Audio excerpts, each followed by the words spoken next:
Hello. Today we have an adoptee coming to us from Indianapolis. Hello, Shawn. Welcome. Thanks for being Hi, here. thank you. Thanks for inviting me. Yeah, Hi, happy to have Shawn. you. Yeah, thanks. Thanks. And tell us your story from the beginning. You have an interesting story. We only know very little, but just how would you like to tell it? The best place to start is with my birth mother. So she was born in 1940.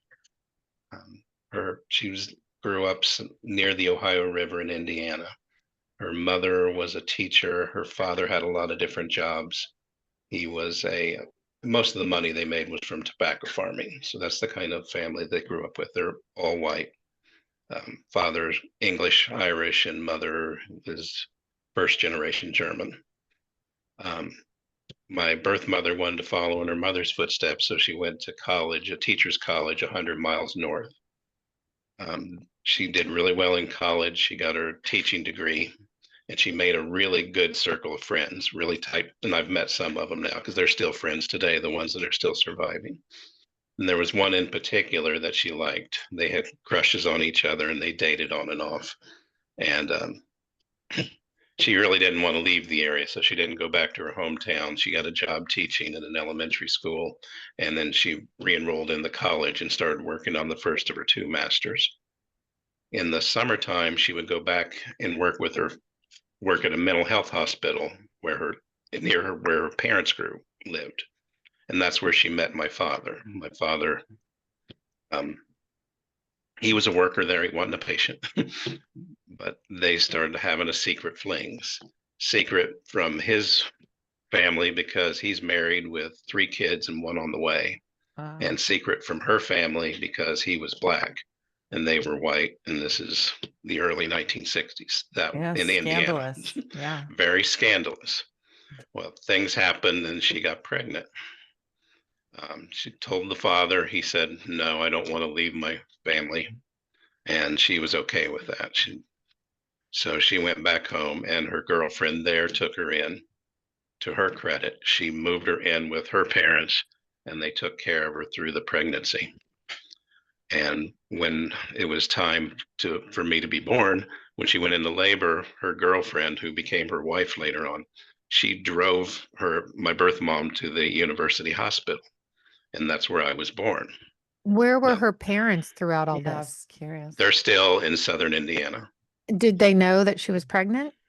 No, Oh, Hmm. it this was a is just, secret. yeah, total secret here. Yeah, she's 23 at this point, so she's making her own decisions. Yeah. And she just didn't want to tell them. So, so yeah, what's really odd about the university hospital is last year we were in reunion, and my birth mother's wife had a massive stroke right on my 60th birthday. So Oh, 60 years to the day that we were there together when I was being born, we were back in the same hospital. that's And it was, she was on life support at that point. So she transitioned a few days later. Hmm. gosh. So so that's kind of very interesting about my story. So now I got to start talking about the adoptive family. Yeah. Okay, mom and dad. In the book, I call them Jack and Diane. Um, And Shawn, what's the name of your book? So we it's can, called Born Without a Race. okay. I Is wrote that that during. Mhm. oh, sorry, I was gonna say, is Jack and Diana hat tip to John Cougar Mellencamp being from You Indiana? bet. I know, I was gonna You say bet. it's Very in good. it's Indiana. My adoptive family's name, they're actually more iconic than Jack and Diane, but I didn't want to use their real name. We I'm gonna understand. have Um, to say George and Martha. you could say George and Martha, yeah. Uh, But so they got married in 1951. Mom has had Rh negative blood. Dad had Rh positive blood. So she was not able to carry a baby full term. At After 10 years, they went to the OBGYN, they lived close to the college. And she actually went to the same OBGYN that my birth mother went to. And Wow. she had tests run to see about her fertility, and they said they didn't really have a treatment for this, but he had a possible solution. He had a woman that was pregnant and she didn't want to raise the baby, and she was looking to have someone adopt. So he did the Uh-huh. paperwork and called the lawyers, and had the adoption was arranged that way. That was my older brother. So I'm not that old. So a few years later, mom and dad bought a plot of land. They built a house. They had dreams of having a farm with cows and pigs and chickens and stuff. And they thought they would need more kids, particularly more boys. And I heard mom and dad say many times over the years that they were critical of families that only had one kid. They said that's like putting all your eggs in one basket. So Yeah. mom went back to the OBGYN to get another basket. I am Wow, basket that's number two. interesting Yeah. outlook on families, isn't it? Yes. Very. But you also said something kind of telling, Hmm. is this needing workers on the farm? Yes. Yeah, that's They right. wanted to have cows and horses, and there was a lot of work to be done if they were going to have that. So They they needed needed boys. kids. Yeah. hmm Mm. Um, Now, after they were married 15 years, mom became pregnant, and this time it was an RH negative infant. So she was able to carry this one full term. So that was basket number three. So Oh, mom had a biological son 3 years and 3 days after I was born. So my And birthday always became an afterthought. no this, kidding. I'm assuming this was a white family. Yes, very white. Indiana white. That's the whitest Uh, shade of white. Uh, I'm in Missouri. That's also a white shade of white. and Sean, was your brother white or was your brother, what was your He's brother? he's white too. Yeah. Your older brother. My older brother was Interesting. white from a different family, another local Okay. family. Okay. So and mom had her biological son. That was all she needed. So he got all the special treatment. She Uh, put all her eggs in that basket and used the other two baskets just for hauling as trash as stuff farm hands. as farm hands. Mm. My older brother, he worked really hard. I was sickly, so I didn't work as much, and he was so much older than the youngest one. He took a lot of the brunt of the chores, and he took a lot of the beatings. And Ugh. between the chores and the beatings, he left when he was 17. He moved out as soon as he graduated high school. How was we, your Uh, relationship with him growing up? yeah, I was it was wondering. good. I really liked him, and I still do. He's still living. Saw him Yeah. yesterday. Yeah, Well, I mean, good. he was my hero. I believed everything he said. Um, yeah, Did he let me see if I can protect skip you? ahead.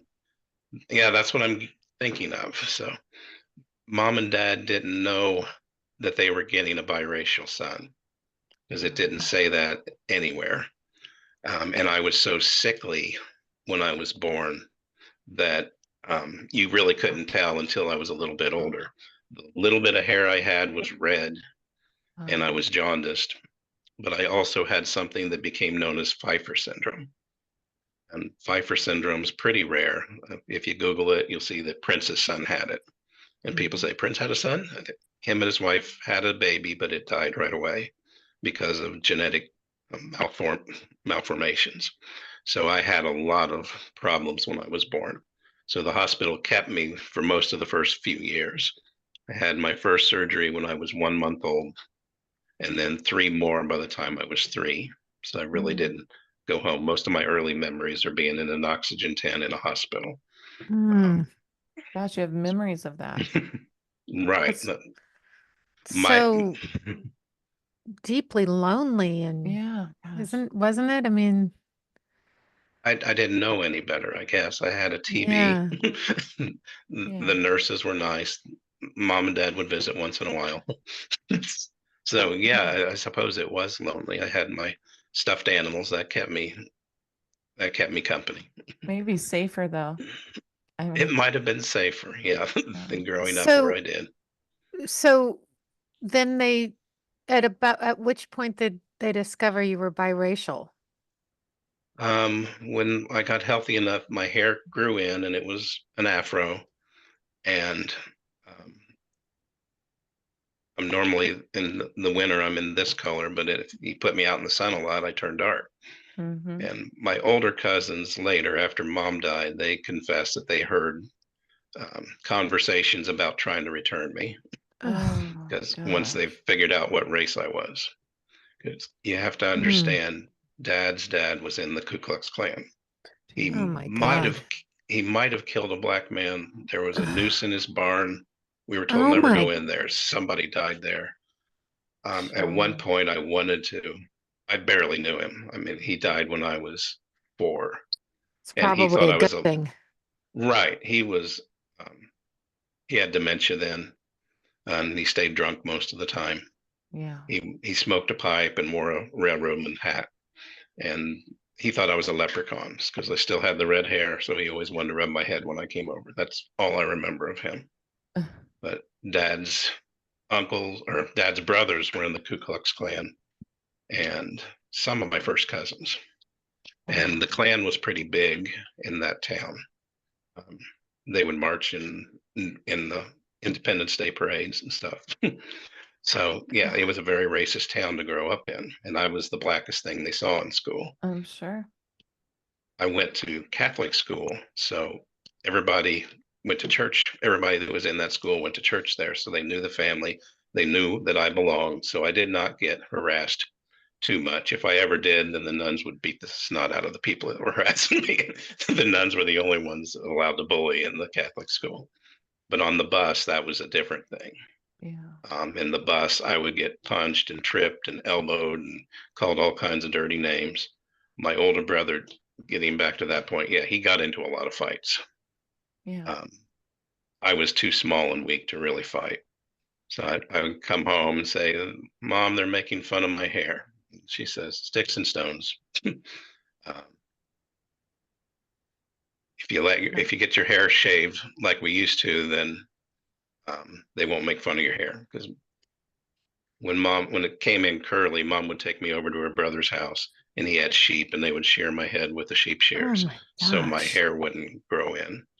And Oh I didn't shit. realize this later until I came out of the fog. But if you look at pictures of the three of us when we were kids, my older brother had t-shirt and shorts on in the summer. My younger brother was buck naked, and I had long pants and a long sleeve shirt. Mm. Uh, And they had a pool. Mom told me that swimming in the pool was very, very bad for my asthma. And during the daytime, says the sunlight releases the chlorine. So I was only okay. allowed to swim in the pool when the sun went down. So So nobody when I would came, know. yeah, so she tried to keep me as light as she could. But Sundown family. Yes. yeah, well, Really. me, not the Right. other two. Right. Oh my gosh. So It's I would okay. come home and say, Mom, somebody called me a nigger. And she said, You're not a nigger. She said, You were born white. Your your hair was as straight as your brother's hair. But the Mm. medicine that they gave you when you were a baby, when you were in the hospital, that curled your hair and that made you turn tan darker. Oh And my that was the gosh. story she told me my whole life. So you And literally I, had no like sense of your own race and no, identity. No. no.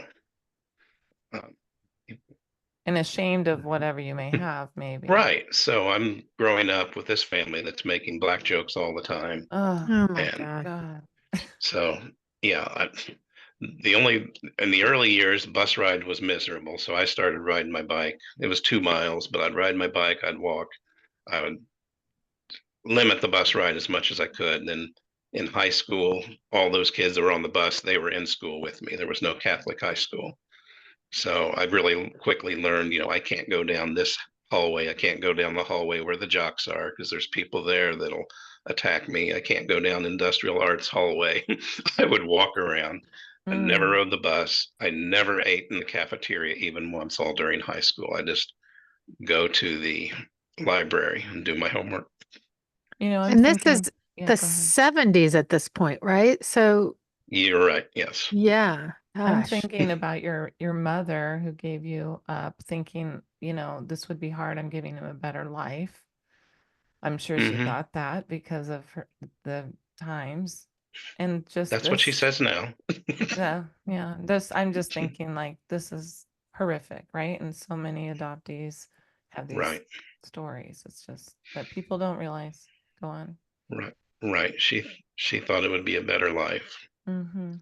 Um, it just Yeah. really wasn't. Not having a racial identity hurt. No. Oh, And of course. but And if she being would have put down my father, objectified, yeah, being objectified as you're here to work.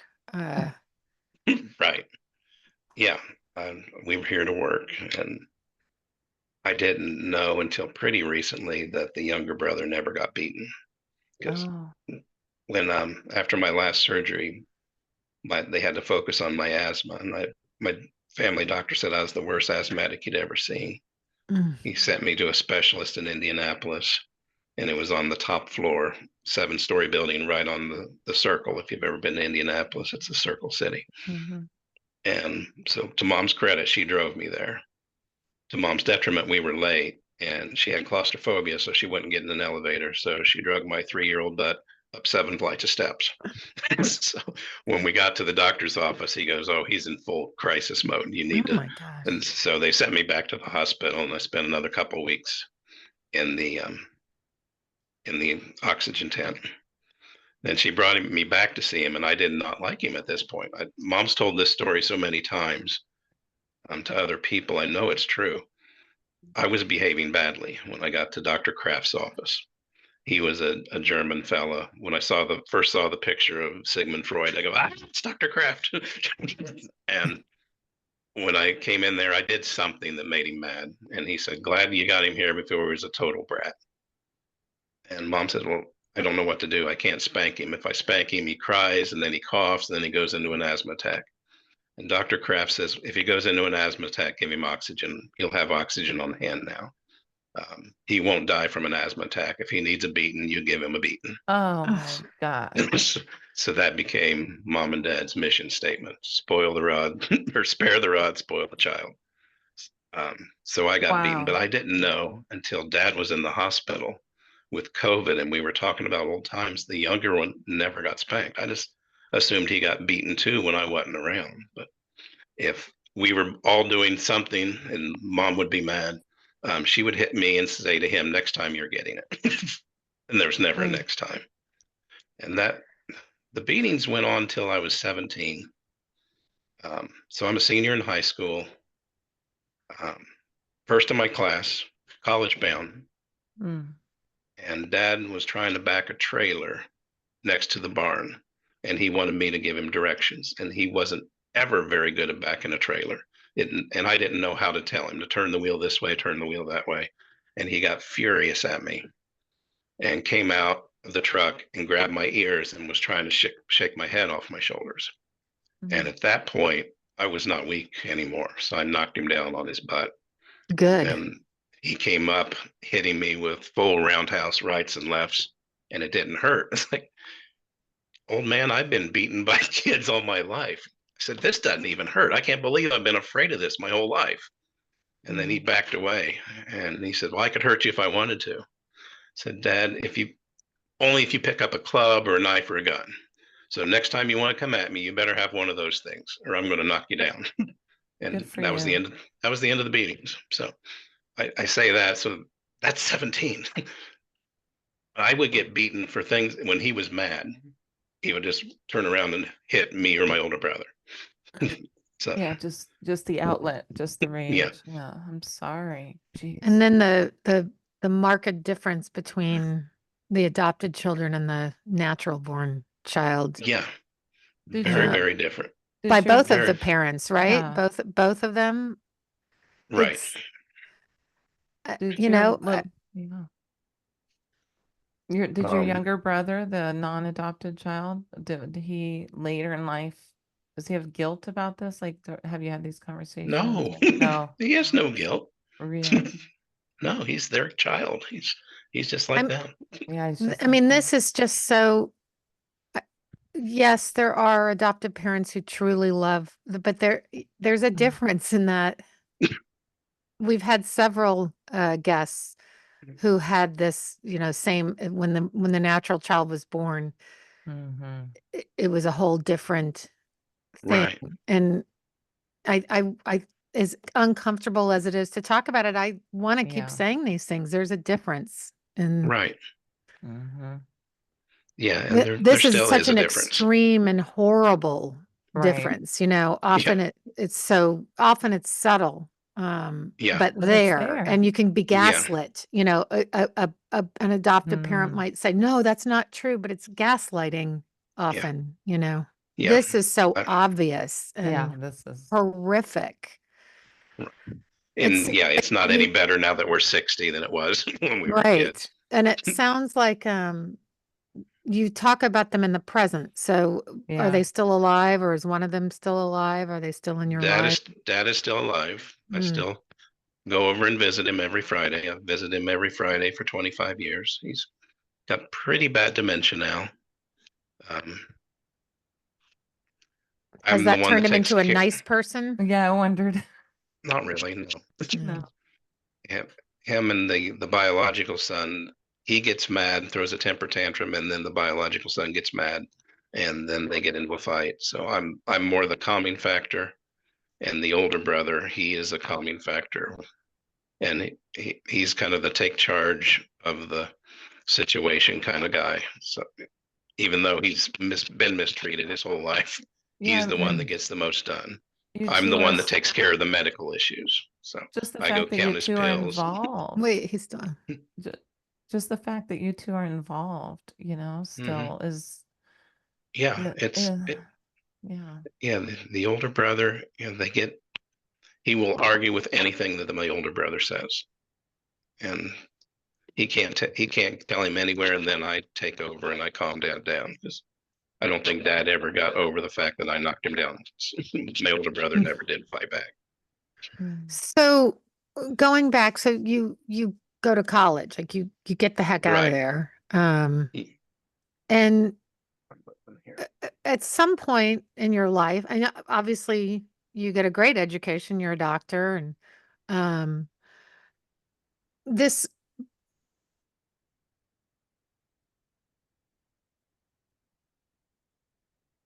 Lose you? Frozen. Yeah, Sarah's, let me pause it. Oh, you're still there. Okay. Mm. so you obviously went on to college and got out of there. Right. But there was a lot of stuff to unpack, right? Like, I mean, how did that impact you in terms of living your life in any kind of healthy, Um, emotionally? Like, did you just kind of go on and then one day, Mhm. what was your I process?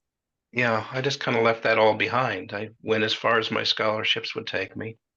So I got to IU, and it's a different world. I stayed at IU, um, and I would meet people from all over the world, really. And that's when the race thing became a problem because Mm. people were asking me, "What race are you?" And there was the black suite mates. They invited me down to the student or their table, their African studies, and are you black? I don't know. I might be. I'm adopted. The Jewish guy says, you can't be eating bacon. I said, why not? He says, oh, we're Jews. I said, I don't know if I am. I said, I'm adopted. I don't know what I am. You look like a Jew. Um, Israeli, Syrian, Native American. One person convinced me I was Native American. So I'd go out to the Native American sites, go camping by myself, try to connect with my spirit ancestors, read a lot of James Alexander Tom books. I would just pursue whatever they said, then I would think about it and research it for a while, and then I would move on. Um, when I came back after the first semester to talk to Mom and said, "This is what all these people say I am. Are you sure that there's nothing in the adoption papers that says what race I am?" She goes, "No, we don't have those anymore." Mm. And she said, "No." So I went to the college. I said, okay, I was born at the university. I know my parents were likely associated with the university. So I went down into their archives and looked at old papers and old records trying to find a birth announcement or a news story. Um, couldn't find anything. That was really my first search effort was when after my first semester at college. And I went back and the same stuff kept happening. For spring break, I was going home, and on the Greyhound bus, my German professor was on the same bus, and we were just chatting. We got along really well. I was good at German back then. And he asked about my family. You're going to go see your family? Are they German? Do they speak German? No. He says, well, what is your nationality? I don't know. So he convinced me on the bus ride up that I must be part German. And he encouraged me to go to Germany. I thought, huh. I said, there's no way. I don't have enough money. I'm barely living on my scholarships. He goes, no, IU has a program through one of the satellite campuses. You go to Berlin, um, study there for a month, and then you work at a Bayer chemical plant for the rest of the summer, and you pay it off, and it ends up costing you nothing. Sounds good to me. So, summer after my freshman year, I did not want to go to Germany. I did not want to go back home. So I flew to Berlin. And when I got there, we got into an altercation with some German teenagers, some punks. And one of the ugly Americans said something, and we got into a fist fight right there at the place. One of them came for me, and he's drawn back ready to punch me, and he says, "Are you Turkish?" And I thought, oh man, I do not know how to explain that I'm adopted and I don't know what race I am in German. So I just agreed, yeah, I'm Turkish. And he gave me thumbs up and then went and beat on another guy named George. I thought, all right. I went to Germany not knowing what I am. I'm Turkish. And so we studied with a group from Finland. And that was, I always said I was Turkish in that group. That was fun until I got to the factory. And then they said, are you Turkish? I said, yeah, I'm Turkish. And Turkish were migrant workers in Germany at the time. So I got Oh, all the worst assignments that they had, like Hispanic people would get here. Um, I grew Gosh, up on a Sean, farm. are there some bright spots in your story anywhere? Yes, yes, it gets better. It gets better. Um, so I got, while I was still in Germany, I was given third shift, and they gave you a bike to get back and forth. So I rode that bike all over Germany, well, within 20 miles. And I was done wearing long sleeves and long pants. So I tanned really dark, and I didn't have a haircut the whole time. So I had the Dr. J afro. So then one of the Germans named Dieter Wehrmann, that's his real name if he's still living. He just hated me, and he rammed a scaffolding I was standing on, and I fell to the floor, and we got into a altercation and drug away. And he was calling me a name, and I never heard it before, and I don't remember what it is. But another student said it was a very foul name for someone from dark African ancestry. So mm. I went to Germany thinking I was German, turned Turkish, and then came back and I was African again. So I told all this to mom and dad, and mom gets mad. You are not black. The medicine you were given made your hair curly and your skin Gosh, dark. that's just insane. Yeah, that's Yeah, just nuts. It's just crazy. yeah. Um, Did did you start What? so to, yeah, did you start to wonder, like, should I go down a route of like investigating, that side of your story? Like, did you feel black? Like, maybe I am black and I no, need to deal with this. No. Okay. no. I just kept going through college, and I would just shift from one nationality to another. I And so Mm-hmm. think then what was the turning point when you finally, Um, well, I got to go. I kind of ran away from myself. So when I had the option to take clinical rotations, I went as far away as I could. So I went to Florida, and I got an apartment close to a college campus, and it was mostly black, and I felt pretty comfortable there. I went back to Germany, to Nuremberg. The guy there asked me if I was Turkish. I said, no, I'm not Turkish. All German people must think I'm Turkish, but they housed me in with a bunch of Turkish people. And they tried to speak to me. I didn't understand them. So they were mad at me because I was American. So I never felt Turkish ever again. Um, then the third clinical rotation was outside of Baltimore. And at that point, just lucky accident, the student before me had left. He must have been black because he left some black products, cleansers and hair treatment and stuff. And I tried it, and my hair, instead of being a dry frizzy afro, it started curling in nice soft curls. And I went back to mom again and said, Mom, look what this stuff did to me. And mom was a beautician at one point. He said, look what this does to my hair. I think I'm black. No, same old story. So when That must I have rang a bell though. That must have kind of, yes, I'm trying to identify as Black yeah. more than anything else. When I graduated, I interviewed all over, but I took a job at Myrtle Beach.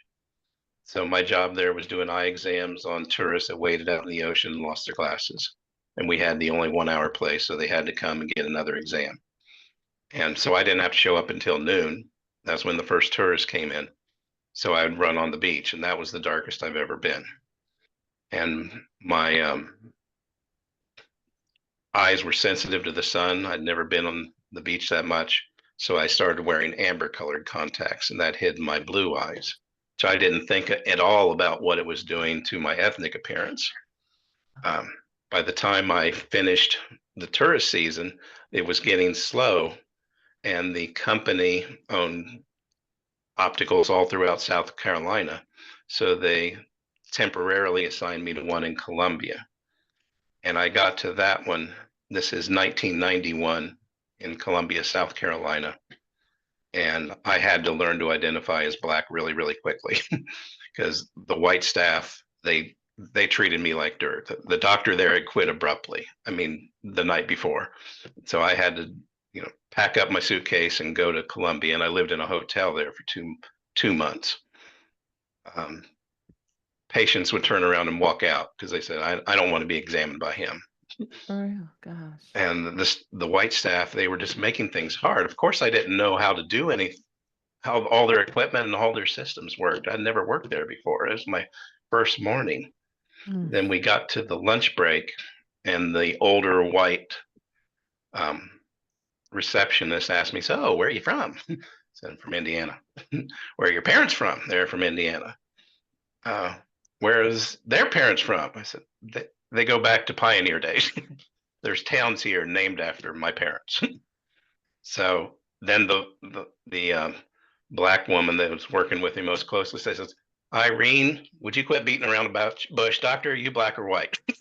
And I said, Oh, "I don't know. So is this the point when you finally decide to do your search and I'm it's getting there. I'm okay. getting there." So the when I'm explaining that I'm adopted and I don't know what I am, the assistant manager, another white woman, says, "Well, I know other adopted people and they know what race they are. Why don't you know what race you are?" And I go off. That's trigger. That's the worst I've ever been triggered. So the owner's manager or the owner's wife comes out of her office and separates us all. So I go back into the conference room, and the three Black employees come with me. And the young office worker, she says, "Doc, you're Black." Okay, you don't know it. As soon as you walked in here, we knew you were Black. I just heard what you said. Um, doesn't matter. They see you as a nigger and they're treating you like a nigger. You've got to get used to that. So Mm. she became my best friend. So she started training me on how to identify, what to accept. So those patients that walked out on you today, that's what they said. They left because you're Black. So that gave me my identity. That's what I was kind of thinking about. And I was identifying as Black from that point. Mm. Um, they eventually they got tired of paying for my hotel, so after 2 months, they wanted me to move up permanently. So I was dating this woman. I call her Destiny in the book, and she went to the beach with me, and she saw pictures of my parents for the first time. She saw me without clothes on for the first time, and she saw me without the amber contacts for the first time, and she goes, "Uh oh." I'm not so sure you're Black. Why did you tell me you were Black? I didn't tell you I was Black. You told me I was Black. This is how I look. Um, and we were dating. We were definitely a couple then, and we're thinking of making a future. Then she says, "I just can't." She said, "You've got to go find out." So that was getting close to Thanksgiving. So I said, "Okay." I went home for Thanksgiving, and I told Mom. Um, well, at first I talked about how my brother's kids all look like them, and I said, "What did everybody say I looked like when I was a kid?" And they said, "Oh, you're the ugliest thing I ever seen." So yeah. that's important too, because that was Mom's adoption story. Dad said he went to the hospital and there was a whole room full of baby boys and he picked me. Mom said, I went out to the garden, I heard some crying, I looked under a cabbage leaf, and there you were. And you're the ugliest thing I ever saw, and I took pity on you and took you home. Har, har, Nice. har. Yeah. And she said that jokingly to other people, not knowing how it made me feel. But I'm getting bullied, but in school, I'm told over and over I'm ugly. I didn't date anyone. So Destiny was my first real serious girlfriend. And so I went home and asked Mom, um, what I looked like as a kid. And then I said, did anyone think I looked black? And Mom got mad. She says, you're not black. Why are you asking? I said, well, the girl I'm dating is black. She said, you're dating a law student named Destiny. I said, well, yeah, she's black. And Mom gritted her teeth. How black is she? Oh, And, boy. and I thought, for a minute, I almost said darker than a paper bag. Have you ever heard of the paper bag test? Mhm. Okay. So she's darker than a paper bag. I'm lighter than a paper bag. So that doesn't work. I said, Mom's never heard of that. So I said, Mom, she's black. I mean, you would know her on the street. I don't know how to answer the question. And then she said, is she so light like that one Miss America that posed nude in the magazine that you can barely tell, or is she the other kind? I thought about it. That got to think of somebody to compare her to. I said, she does not look like Vanessa Williams. She's more the color of Oprah. And Mom stormed off mad. But she came back with a sheet of paper, a single sheet of paper from my adoption file that I was told that they didn't have. So she now has this paper. She now has, one sheet. And that's the first time I found out my birth mother was white and she was 23 years old. And on the father's side, it just says unknown. My birth mother didn't want the lawyers going to contact him. So she said that she didn't know who it was. So I'm asking, Mom says, see, you're white. And I said, well, it says nothing about the father. I said, did they say anything about him? It just says unknown. She goes, oh, she probably slept with so many men, she couldn't remember which one it was. So that's what Mom said about my birth father. Nice. And yeah. And I said, are you sure? They didn't say anything else, the doctor or the lawyer. And she said, they said you were smart. This is a new part of the lie. She said, one of your parents was a rocket scientist and one was a brain surgeon. And I thought, She's just how do you know making this that? up. Yeah, I didn't think that. I'm still in the fog at this point. Right. I've got a few more days in the fog. I said, really? This is something that she made up because her biological son did so poorly in school. And he was my younger brother, and teachers expected more of him. And she was saying, well, you can't really compare yourself to him. One of his parents was a rocket scientist and one was a brain surgeon. And I thought, Mom, how do you know that my father wasn't black? She said, well, he wouldn't be a rocket scientist or a brain surgeon if he was black, now would he? Okay, So- gosh, we've really established the horrors of your mother. So did you then go So, about your own search? So, right. I come out of the fog. So when I came back and told Destiny that, she laughed out loud. She said, a brain surgeon and a rocket scientist hooked up in rural Indiana. Said, even if that was possible, they would not give their baby to a couple crackers like your parents. And, we just talked about it. And she said, were they racist? And I said, no, I don't think so. And she said, well, did you hear the N word growing up? I said, only at grandma's house. She said, why you hear it so much at grandma's house? She goes, that's the cat's name. So then your grandma's cat was named Nigger. Said, yes. okay. So yeah. Yeah. This is so terrible, but we really want to hear about you finding So your friend. yeah, after we broke up, after that, I moved back and just kind of identified as white. I tried to identify as black for a while, but it just wasn't working in Indiana. Too many people knew my family, so I just identified as white.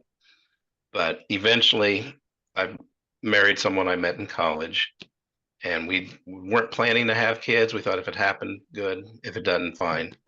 But I was talking with the priest when he came in for an eye exam, and he talked about his cancer treatment as as or diagnosis. He had recently been diagnosed with cancer, and he said that's a gift from God. And I thought, Father, you're going to have to explain that to me. How's cancer a gift?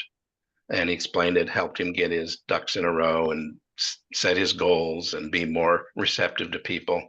Yeah. And he had a whole story about it. And I thought, okay, maybe my adoption trauma was to prepare me to adopt children. Yeah. So we quit even thinking about having children. We just went to the Adopt Catholic Charities Adoption Agency and told them that we wanted to adopt biracial children because I could write a book about it. I have that much experience. So we adopted the two children. And when we were in the hospital with the first one, she wasn't really sure if the father was black or white. I don't want to tell too much of my daughter's story, but Yeah. she was looking for different blotches on her skin. And she said, that's biracial children have these blotches. And my wife is elbowing me. What? And she goes, you got those blotches. I go, oh, yeah. so I started identifying as black. And then I went back to the school and I started looking at the yearbooks from the year I was born to try to find a black student that was either interested in pre-med or aeronautics. So wasn't thinking of going anywhere as far as hiring a detective or anything. I just thought I'll just find it on my own. I did register on adoption.com with the information that I had. I was going to ask you Um, that if you did some of the sites or anything like that. Yeah. I did the site, didn't find anything there. Hmm. Eventually, my daughter and my kids were in contact with their birth families as long as the birth families wanted contact. So we tried to do it better than what I did it. Eventually, the birth families lost interest. They just quit communicating. We still send them pictures 3 or 4 times a year. So they have school pictures and Christmas cards and everything. We almost never got anything back. We're watching television on the television news, and my daughter's in the room when she's 12. And they're interviewing a apartment fire in Indianapolis, and they're interviewing her birth mom. And her birth mom is crying horribly that she just lost everything. And my daughter went into a deep depression after that because she hadn't seen her since she was about 1.5. Mm. So she didn't really have any remembers. And she said, we got to see her. We got to see her. So we kept asking through the adoption agency, please, we want to visit. We want to visit. She said the birth mother kept saying, no, no, no.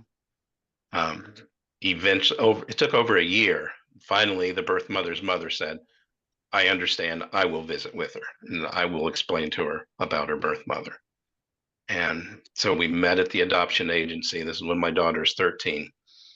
A little shaky because my daughter's depression had gotten so bad she shaved her own head. So she showed up bald. But Mm. the birth mother actually surprised us and she came in with her mother. And at that moment, I'm witnessing a birth mother reunion. And the Mm. birth mother is just crying these tears of joy, seeing how happy my daughter is, or our daughter is. And I finally, for the first time in my life, I was thinking of it from the birth mother's point of view. Yeah. So I thought, I got to go find my birth mother. I got to tell her this. I got to tell her I'm okay. She made a good decision. I turned out fine. So then my wife kind of took over from that point. We did 23andMe, and I found an uncle and 4 cousins, but I didn't really want to contact them. I didn't know how to right then. Yeah. I didn't know what I wanted to say. Nothing from the birth mother on 23andMe. So we went back to the school and looked some more with my wife being the bloodhound that she is. She's a really good detective. Hmm. She still couldn't find anything. So we went back to mom. At this point, mom is 85 years old. So she is getting weaker. And my wife and my mom had a really good relationship. And my wife asked for the adoption papers, and mom brought out the whole packet. It was No. an it was an envelope that said give to me and my brother upon death. So her plan was, my I asked when I was a kid if we should Of search, and course. mom always said search when I die. And my older brother, he God. lived by that. he said, no, we're not going to search until mom's dead. So That's the way she had it planned. Shawn, she piecemealed this and just gave you the one piece of paper after all the years. Now she Right. has a whole folder. And is your father in there? No, Okay. he's not in there. The piece that she gave me before was in there, but my birth mother's name was in there on another piece of mimeograph paper. And it's a very common name. I searched a little bit and I gave up, but my wife, she kept searching. A couple weeks later, I come home from work and she gave me a present. It was a yearbook from the college. I thought, we've been through this yearbook a dozen times. She's not in here. And she goes, she's in this one. She graduated a year early from college. That's why we didn't find her in the year. So she's showing me all the pictures. And I said, okay, that's great. I see what she looked like, but we still don't know where she lived. And she goes, yeah, we do. She retired. She went back to the college as a professor and retired and lived just a few blocks from the college, like 15 minutes from my parents. So she had been by my house a dozen times and I'd been by her house a dozen times. That's so weird how that happens. So yeah, with Did my you? wife's help, I wrote a letter and told her who I was, like a regular adoptee's letter. Put it on business stationery so she knew I wasn't trying to scam her because she was getting older too. And she called me and we had a reunion from that point. And was that and are you still in reunion We're still in reunion, yeah. and do you have a good relationship? We do. I have to keep up some boundaries. Um, some of the boundaries are out of respect for my adoptive mom because my wife is an adoptive mom and she was close to my mom and she feels there's a little bit of disrespect after what the birth mother put me through. And my kids are not close with their biological families. They've met them, but they're not close. So I am not as close with her. I mean, she doesn't come to my house. She's come to the kids' band recitals and things like that. And then we So visited her house. you do realize that it's your choice. Yeah, I was just Mhm. going to say, as someone who bought into Me too. that narrative of, oh, we should be grateful to our adoptive parents, I kept walls up with my birth mother, and she died before I was able to come out of the fog, which to me, coming out of the fog sort of means a re-understanding of what adoption actually is, a severance and a Right. trauma. Um, so I'm just telling you on the other side of it, I regret that I had those walls up or had, so, Won't regret it. okay. She showed me, when I met with her, my wife had prepared a scrapbook and I showed her all the pictures of me growing up. And she came out with a scrapbook later on that she put together with her teaching career. And she showed me this kid named Shawn that she molded and identified his learning disability and guided him in the higher grades and how far he has accomplished. And he works for the government. And she brags about him all the time. I go, that could have been me. Don't you understand? I mean, she says some incredibly insensitive things. Oh, I'm sorry. Did she have Yeah. Did she have other children? No. No, no. She and her wife stayed together all those years. So she never had any more relationships with a man. And So did you end up meeting your father? no, I was too late. Okay. Oh, After one of the things we went to, there was a presentation of kinky boots, and my daughter wanted to do that. I bring that up because it's my daughter's birthday, and whatever their birthday wishes are, that's what I try to make happen. So they don't think about get depression like I did on my birthday. So we all went to Kinky Boots, and I bought good tickets for my daughter and my wife and her friends. And I sat up in the cheap seats with my birth mother and all her friends. They get free tickets, so but they're up in the balcony. So I got to meet all of her old colleagues. And after they had all met me, she brought me into the house when I dropped her off, and she gave me the obituary of my father. Oh. She said, we've all agreed you are a person of great integrity. We're very proud of you, and we know you'll do the right thing with this. So, okay, I don't have to meet him, and I look a lot like my father. So I was okay with that, but we read through the obituary, and he had 4 kids, Mm-hmm. and 2 of the boys had died at Mm. 50. So it's like, Well, there's uh-oh. some health information for you, huh? Right, right. As sickly as I was, these 2 guys died at 50. I need to know why they died, but I Mm-hmm. don't want to let the surviving brother and sister know that their father had an affair. I'm still thinking they didn't know. And I was right. They didn't know. Nobody in the family knew. Um, so I went back to 23andMe and I dug up the first cousin. I picked the one that had the closest relationship to her. And I asked her about how the brothers died. And she says, "Who are you?" Because I didn't know she's the unofficial genealogist for the whole family. So she Oh, knows that I was not part of the family. And I explained to her how everything is. And the proof is right there in 23andMe. And she was understanding. She was very kind. And she went on and on about how the 2 brothers died, or the one, yeah, the 2 brothers died. And she gave me some health history about my father. And she said, "Oh, you inherited all his problems." Great. I got it all, but I got no instruction manual on how to manage it. And no. she told me about my sister. And I said, "Oh, that's great. Thank you very much. And if it's not too much to ask, please don't tell them. I don't want them to know that their father had an affair." And she goes, "Too late." It's like, so while she's typing to me, she has my brother on the phone. And he lives about 5 miles from my office. So You have a he's brother. I have a brother, and he has a brother. He had 2 brothers, but they're both dead. Here comes a spare brother.